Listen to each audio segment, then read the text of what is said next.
সুপ্রিয় দর্শক, আপনারা দেখছেন এসপিএন বাংলা টিভি। দেখুন ও সাবস্ক্রাইব করুন এসপিএন বাংলা টিভি, দেশ ও মানুষের কথা বলে। মারা গেছে, আমরা দুই ভাই মুক্তিযোদ্ধা আছি এখনো, এবং বাইকটাও আমার আছে জীবিত। তো আমরা যাওয়ার উদ্দেশ্য থেকে আমাদের বন্দরটা ছিল একটা, এই আজম খান যে পাকিস্তানের যে ছিল, ওই ক্যাম্প ছিল আমাদের বন্দরে। এখনো নাম তারা ক্যাম্প আছে, কিন্তু ক্যাম্প থাকায় আমার উপরে যাত্রাটা খুব বেশি। আর আমাদের খান বাড়ি, এটা একটা ঐতিহ্য বাড়ি। এই বাড়ির যত লোক আছে, মুরব্বীরা আছে, খুব সাহসী, কেউ কোনো ই করতে ভয় পাই শেষে চিন্তা ভাবনা করে দেখলাম যে না, আর কাহিনী হয়েছে আমাদের বন্দরেই, আমাদের মাঠের মধ্যে মাঠের মধ্যে 54 জন লোককে সকালবেলায় দেয়, সঙ্গে ফায়ার করলো, আলো দিয়ে ঘোরাই করলো। তখন আমার মা বাপ সবাই বললো যে তোরা পারিস, আমার পুরোপুরি ফিরে যাম, বললাম এই যেমন আমরা বাড়ি থেকে আস্তে আস্তে যার মতো কেউ মনে নেই। আমার ভাই হয়ে যেতেছে, আমি হয়ে যেতেছি, কে যেতেছে, কেউ সাথে দেখা হয়নি। দেখা হয়েছে ইন্ডিয়া যাওয়ার মাস পরে, যে ওই যে আপনার বাড়িতে গেছি, বলতেছে এই বছর হয়ে গেল, তুমি যাবে মুক্তিযোদ্ধা বাড়ি যাবো, এরকম বলছে। তবুও আমরা দেশের টানে, দশের টানে গেছি। তখন আমি প্রথম সেকেন্ড ইয়ার করি, আর্ট করেছি। তখন এই রেস কোর্সে একটা মিটিং হয় বঙ্গবন্ধুর, এই মিটিংয়ে আইসা আমাদের আরো উৎসাহ বাড়ছে, উজ্জীবিত হয়ে গেছে। এত লোক বলার নেই। আমার আর্ট কলেজের পাশেই তো, এখানেই থাকতাম, আমার মনে হলো জোর হলো। এবং আমার কিছু ছবির মধ্যে ছবি আসছিল, রাখতে পারিনি, সংগ্রহ করতে পারিনি। সংগ্রহ করেছিলাম কিছু, করার পর সঙ্গে আমার মায়ের শ্বশুর বাড়িতে গেছেন বেড়ে। ওদিনকার রাতে আমার মুখ সঙ্গে আনা গেছে, আমি আমার দিদি, তখন আর আমরা মুখ সঙ্গে থাকতে পারিনি। তখন আমি এই ক্যামেরা কোমরা গলায় চলে গেছি। যদি তখনকার এই ক্যামেরা আমার থাকতো, আমি ইনশাল্লাহ একটা যে কোনো ধরে রাখতে পারতাম।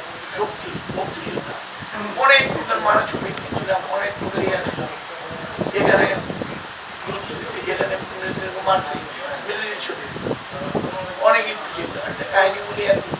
আমরা একদিন সন্ধ্যার সময় আমার বারবার যে আমার এক কাজ হবে আছে জসীমউদ্দিন খান, আমরা রাখতাম গিয়ে নাম নিয়ে রুখলাম বাড়িতে রাখতাম।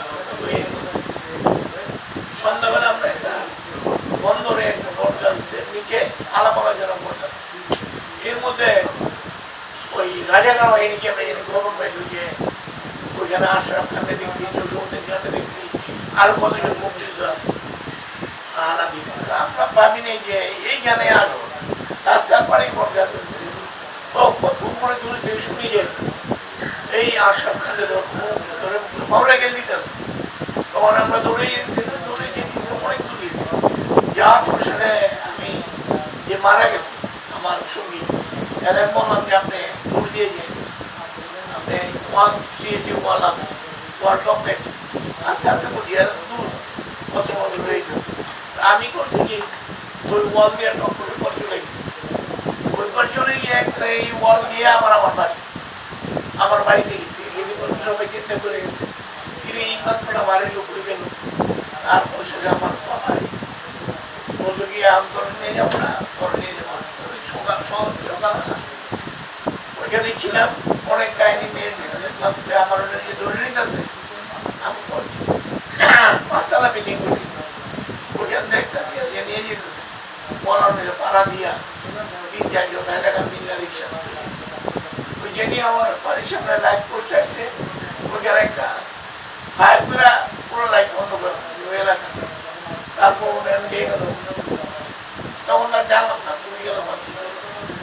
তারপর সকাল হলো পরে সব করলো গিয়ে হাসপাতালে গেছি।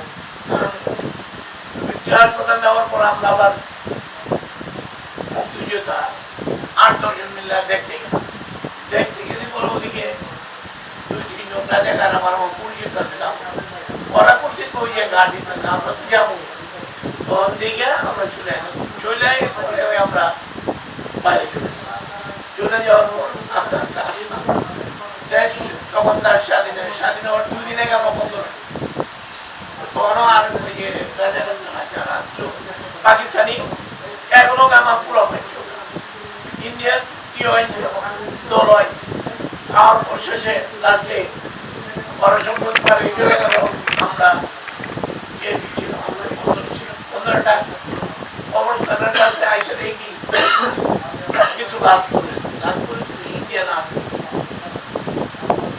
আর্মি আমার সাথে মারা গেছে কিন্তু আমার ইনশাল্লাহ আমার মুক্তিযোদ্ধা যারা গিয়েছিল তখন মুক্তিযুদ্ধ হয়নি একটা ছিল মারা যায় তারপর আমরা পরের দিন আমরা আসলাম আইসা এই লাস্ট আছে এই সোনারগাঁর ব্রহ্মপুত্র নদীর কাছে নিয়ে তারপরে আমরা কিন্তু পড়াই দিয়ে তারপর আমরা আর অধিকার আছে শ্মশান না মাঠের মধ্যে তারা ওরা করে তো করছে ওরা তো করবে না ওরা আমরা ওটা করার পর শেষে শুনি যে বন্দর থেকে যা আছে সব চলে গেছে আমরা আসলাম আছে দ্রুত বাড়ি মাঠ যা আছে ওই বাইরে গেছে আমাদের বাড়ি থেকে গেলে আমাদের সুন্দর এইরকম অবস্থায় যেটা বলার নেই ওই সময়টা যে আমাদের কি হয়েছে না বড় মুশকিল যাই কি আমরা এবার যুদ্ধ করে আসলাম আসার মতো 2-3 দিন পরে আমাদের দেশ স্বাধীন হলো আমরা আস্তে আস্তে বাড়ি দিকে ফিরলাম এই বলে আমি শেষ করলাম কৃষি খাদ্য প্রাকৃতিক সম্পদ কাঠ বাঁশ কিছুই বিদেশ থেকে আনা লাগে না ইউরোপীয় বা মধ্যপ্রাচ্যের দেশগুলোর মতো মানে আমাদের ওই ইউরোপীয় দেশগুলোর মতো আমাদের এইসব কোথাও থেকে আনা লাগে না আমরা খাদ্যের স্বয়ংসম্পূর্ণ ছিলাম গত স্বৈরশাসকের আমলেও বিদ্যুৎ ঘাটতি ছিল না আমরা কারোর সাথে যুদ্ধে লিপ্ত ছিলাম না তবুও ভারতের অসন্তোষ উপেক্ষা করে ভারতপন্থী আওয়ামী লীগ সরকার চীন থেকে দুটো সাবমেরিন কিনেছিলেন গাজীপুর অর্ডিন্যান্স ফ্যাক্টরিতে আমাদের প্রয়োজনীয় রাইফেল বন্দুক বুলেট তৈরি ছাড়াও তুরস্কের সাথে আলোচনা ফাইনাল ছিল আমাদের ফ্যাক্টরিতে বাংলাদেশ তুরস্ক যৌথ ভেঞ্চারে ড্রোন তৈরি হবে আমরা এক সময় জানলাম আমাদের দেশের স্বৈরাচার সরকার প্রতি মাসে $16 বিলিয়ন বিদেশে পাচার করে দিচ্ছে আমাদের দেশের লোক চাকরি পায় না ভারত ঘেঁষা সরকার 26 লক্ষ ভারতীয়কে বাংলাদেশে চাকরি দিয়ে লালন পালন করছে আমরা ডক্টর ইউনূসের নেতৃত্বে সরকার পাঠালাম দুর্নীতিমুক্ত বাংলাদেশ গড়তে দিল্লি না ঢাকা ঢাকা ঢাকা স্লোগান দিলাম সব কিছু ঢাকা কেন্দ্রিক করার জন্য ডক্টর ইউনূস ক্ষমতায় এসে 26 লক্ষ ভারতীয় তাড়ালেন না এদেশ থেকে মাসে $16 বিলিয়ন পাচার বন্ধ করে আমাদের রিজার্ভ মানি স্বৈরাচার সরকারের সর্বোচ্চ 48 বিলিয়ন তুলেছিল সেই 48 বিলিয়ন ছাড়িয়ে এতদিনে 48 ট্রিলিয়ন হয়ে যাওয়ার কথা তিনি রিজার্ভ ফেলে গেছেন 3 বিলিয়ন বা তারও নিচে তিনি ভারত থেকে বাড়িয়ে 5 টনের জায়গায় 11 টন ইলিশ মাছ পাঠান ভারতে ডিজেল আনতে হলো শিলিগুড়ি থেকে দিনাজপুর রিজার্ভে তাও সেই স্বৈরাচারের বানানো পাইপলাইন দিয়ে বিদ্যুৎ এখনো ভারতের আদানি গ্রুপের থেকে ডবল দামে কিনতে হয় স্বৈরাচার আর ভারত কি আমাদের ঘাট থেকে নেমেছে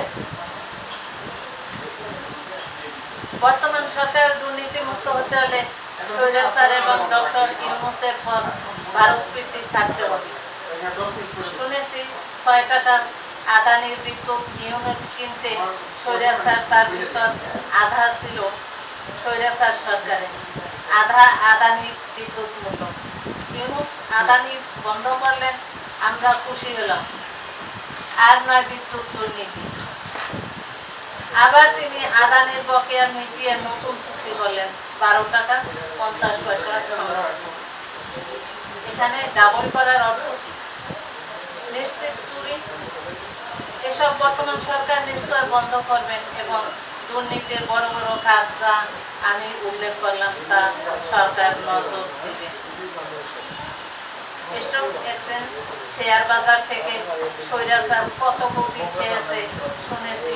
আজ 3 বছরে কেউ পয়সা লুটছে, তা না হলে শেয়ার বাজার মাটিতে লুটায় কেন? সরকারকে এসব দুর্নীতি মুক্ত করতে হবে। আমি মানব সম্পদ উন্নয়নের বিষয়ে দুটো কথা বলব। আমরা ইরান আমেরিকা যুদ্ধ দেখলাম। ইরান পবিত্র কুরআন অনুসরণ করে এবং ক্লাসে পাঠ্য বিজ্ঞান, ইঞ্জিনিয়ারিং বিষয়, পরমাণু বিদ্যা অন্তর্ভুক্ত আছে। আমাদের দেশে সব শিক্ষায় কুরআন এবং বিজ্ঞান যোগ করতে হবে। স্বাধীনতার পর বঙ্গবন্ধু মেজর জিয়া, পরবর্তীতে বেগম খালেদা, শেখ হাসিনা মোট 5টি ইঞ্জিনিয়ারিং বিশ্ববিদ্যালয় ও 11টা ইঞ্জিনিয়ারিং কলেজ, গোটা 5 টেক্সটাইল কলেজ এবং বেসরকারি 15টার মতো ইঞ্জিনিয়ারিং কলেজ বিশ্ববিদ্যালয়, এছাড়াও 50টা সরকারি কারিগরি মহাবিদ্যালয় তারা গড়ে দিয়ে গেছেন। প্রাইভেট আছে 6-7টা। মানব সম্পদ উন্নয়ন, বাংলার ঐতিহ্য, মাটি ও মানুষের সবচেয়ে শ্রদ্ধার পাত্র যিনি অলঙ্কৃত করেছেন, পরাধীনতার শৃঙ্খল থেকে বাংলার মানুষকে মুক্ত করেছেন, সেই সুনামধন্য ব্যক্তি জনাব আশরাফ খান আমাদের মঞ্চে উপস্থিত। মাটি ও মানুষকে নিয়ে যিনি সারাক্ষণ ভাবেন, যিনি মানব কল্যাণে নিজের জীবনকে উৎসর্গ করে দিয়েছেন কবিতায়, তার লেখনী শক্তিতে একজন নারী হিসেবে সমাজের একটি প্রদীপ জ্বালিয়ে বাংলার মানুষকে বলতে চাচ্ছেন, আমরা আর অন্ধকারে থাকবো না, আমরা আলোর পথে চলবো। সেই আমাদের শ্রদ্ধেয়, আমাদের সেই প্রাণপ্রিয় লেখিকা দেবিকা রানী আমাদের বিশেষ অতিথি হিসাবে আসন অলঙ্কৃত করেছেন। আমরা আজকে সত্যি ধন্য দেবিকা রানীর জন্য। মঞ্চে উপবিষ্ট আমাদের সঞ্চালনায় যিনি এত স্মৃতি মধুর কথাগুলো বলে আমাদেরকে আকৃষ্ট করেছেন, আমাদের হৃদয়কে স্পর্শ করেছেন, মনের এক কোণে, হৃদয়ের কোণে যিনি মিটমিট করে জ্বলে থাকবেন আজকের এই অনুষ্ঠানকে কেন্দ্র করে সারা জীবন, যাকে আমরা স্মরণ করব, সেই মহাগিনী আমার শ্রদ্ধেয় একজন সাংবাদিক লিওন ভাই। ভাই লিওন সারা বাংলাদেশে হয়েছেন যিনি আপন, জয় করেছেন যেমন, সেই তো আমাদের লিওন। কিছুক্ষণ আগে আমাদের শ্রদ্ধ রফিকুল ভাই চমৎকার কথা বলে গেছেন। উনি স্মৃতিচারণ সত্যিই প্রশংসার দাবিদার। উনি মানব কল্যাণে নিজের জীবনকে উৎসর্গ করে দিয়েছেন। উনি লেখনী শক্তিতে, উনির কথায়, উনির কণ্ঠে যেভাবে সুর আমাদেরকে উপহার দিয়ে গেলেন, উনি গুণীজনদের কথাগুলো আমাদের মাঝে প্লেস করে গেলেন, আমরা সত্যি আনন্দিত এবং গর্বিত উনির কথা। আরেকজন সর্বপ্রথম যিনি আমাদেরকে মানব কল্যাণের জন্য সৃষ্টিকর্তার একটা কোরআনের, পবিত্র কোরআনের আয়াত উনি পেশ করে উনি প্রমাণ করে দিলেন, আমি মুসলমান, আশরাফুল মাখলুকা, সৃষ্টির শ্রেষ্ঠ, আমরা যেন মানব কল্যাণে নিজের জীবনকে করে দিই উৎসর্গ। তাহলে আমরা ধন্য আজকের এই অনুষ্ঠানের জন্য, বাংলাদেশ ধন্য এই গুণীজনদের জন্য। আজকে আমাদের মঞ্চে উপবিষ্ট আছেন আমাদের শ্রদ্ধার বাংলাদেশের একজন ডাক্তার, যিনি নিজের জীবন 24 ঘন্টায় মানব কল্যাণে উনি উৎসর্গ করে দেন। টাকা দিয়ে এই চিকিৎসা পাওয়া যাবে না, আর টাকা দিয়ে মূল্যায়ন করা যাবে না। যিনি নিজের ধ্যান, খেল, চিন্তা চেতনা নিয়ে সারাক্ষণ গবেষণা করে একটা ঔষধ আমাদের মাঝে প্রেরণ করেন। ওই উসিলা করে ভগবান সবার রাখে সম্মান আমাদের সেই শ্রদ্ধাভাজন ডাক্তার পোদ্দার সাথে। যাই এত সুন্দর মনোমুগ্ধকর পরিবেশে আমাকে দুটা কথা বলার জন্য আমি নিজেকে ধন্য মনে করছি।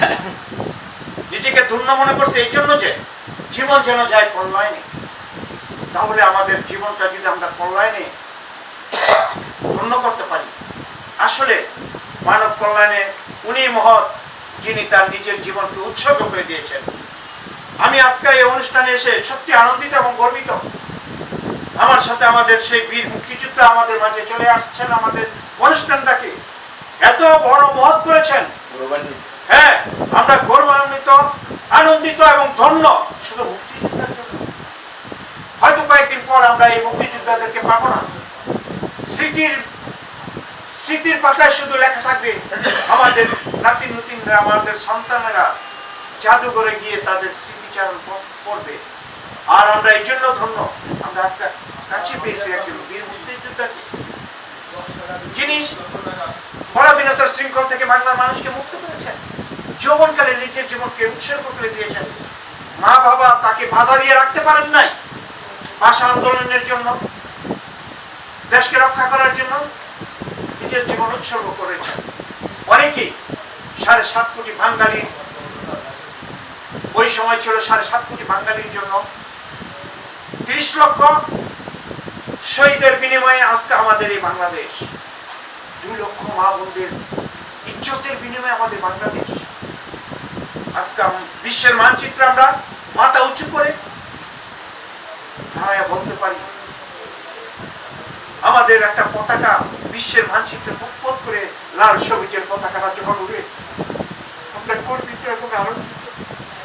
কিছুক্ষণ আগে আমরা দাঁড়িয়ে যখন মাতৃভূমির একটা স্লোগান আমরা পড়লাম, তখন আমি তো কেঁদে ফেলেছি, অন্তরটা কেঁদেছে। আমার সোনার বাংলা, আমি তোমায় ভালোবাসি। আমার সোনার বাংলা,